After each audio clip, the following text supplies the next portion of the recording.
प्यार, धोखा, फरेब और हत्या की ऐसी कहानी जिसे सुन दहल जाएंगे आप।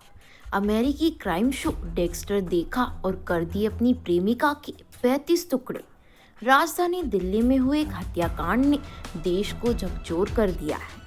आपके दिमाग को सन्न कर देने वाली इस हत्याकांड का खुलासा 6 महीने बाद हुआ है और जब सच्चाई सामने आई तो आम लोगों की छोड़िए, पुलिस भी अचंभित रह गई, क्योंकि हत्यारे ने जिस सफाई से इस वारदात को अंजाम दिया था वो अच्छों का सिर चकरा देने के लिए काफी है। हम बात कर रहे हैं चर्चित श्रद्धा मर्डर केस की।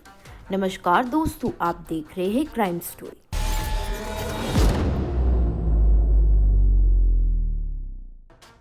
ये कहानी है आफ्ताब और श्रद्धा की। श्रद्धा वाकर महाराष्ट्र के पालघर जिले की रहने वाली थी। अपने 59 वर्षीय पिता विकास मदान वाकर के साथ वो मुंबई के संस्कृत अपार्टमेंट में रहती थी। कॉल सेंटर में काम करने के दौरान श्रद्धा की मुलाकात वसई के दीवान होम के रहने वाले आफ्ताब अमीन पूना वाले से हुई। यही दोनों की दोस्ती हो गई। ये दोस्ती धीरे धीरे प्यार में बदल गई। तब श्रद्धा पिता का घर छोड़कर आफ्ताब के साथ नए गांव में लिव इन रिलेशन में रहने लगी। जब श्रद्धा के परिवार को ये सब पता चला तो उन्होंने विरोध किया, लेकिन श्रद्धा ने अपने परिवार वालों की एक ना सुनी और दोनों भागकर दिल्ली चले आए और साथ रहने लगे थे। हालांकि इस बात की जानकारी उसके एक दोस्त लक्ष्मण नाडर को थी। श्रद्धा नाडर की सहपाठी तो थी ही, मगर कुछ समय से दोनों संपर्क में नहीं थे। श्रद्धा काफी समय तक रिलेशन में रहने के बाद अपनी प्रेमी से शादी की जिद करने लगी थी, मगर आफ्ताब हमेशा कोई ना कोई बहाना कर बात को टाल जाता। शुरुआत में तो वो मान जाती, लेकिन बाद में इसी बात को लेकर दोनों में झगड़े होने लगे। अचानक एक दिन श्रद्धा गायब हो गई। किसी को उसका कोई पता नहीं चला।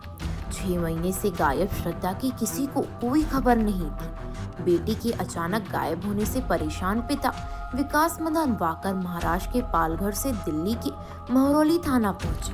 उन्होंने वहां अपनी बेटी की अपहरण के केस दर्ज करवाया। पिता ने आरोप लगाया कि आफ्ताब अमीन पूनावाला नामक शख्स ने उनकी बेटी को अगवा किया है। शादी का झांसा देकर श्रद्धा को मुंबई से दिल्ली ले आए।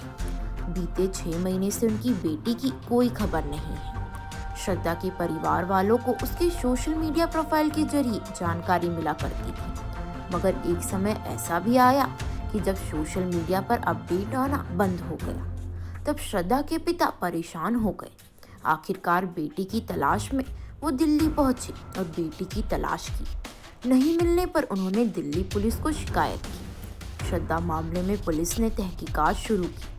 पुलिस ने आरोपी आफ्ताब का मोबाइल सर्विस लाउंज पर डाला और पुलिस को आरोपी लड़के की लोकेशन पता चल गई थी।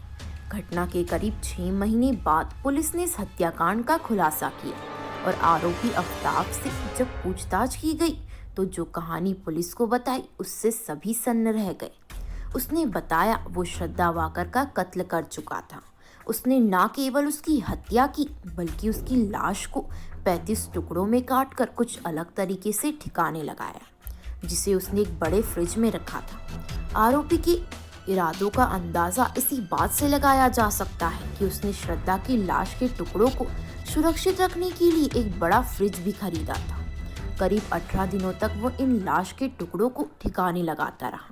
उसने बताया कि उसने महरौली के जंगलों में लाश के टुकड़ों को भी फेंकता था। घर में बदबू आती थी तो खुशबू वाली अगरबत्तियां जलाता था। उसकी लाश के टुकड़ों को फेंकने के लिए वो देर रात घर से निकलता था। उस शातिर हत्या आरोपी ने कानून के शिकंजे से बचने के लिए श्रद्धा की लाश के कई टुकड़े कर और कई दिनों तक दिल्ली के अलग अलग इलाकों में फेंकता रहा। इस तरह उसने अपनी लिव इन पार्टनर को बेरहमी से मौत के घाट उतारा। आफ्ताब इस जघन्य हत्याकांड को अंजाम देने के बाद आराम से जीवन जी रहा था। उसे तकनीक भी अंदाजा नहीं था कि कानून एक दिन उसके गिरेबान तक आ पहुंचे। ऐसी ही जुर्म से जुड़ी सनसनीखेज वारदातों को जानने के लिए हमारे चैनल क्राइम स्टोरी को सब्सक्राइब कर लें। धन्यवाद।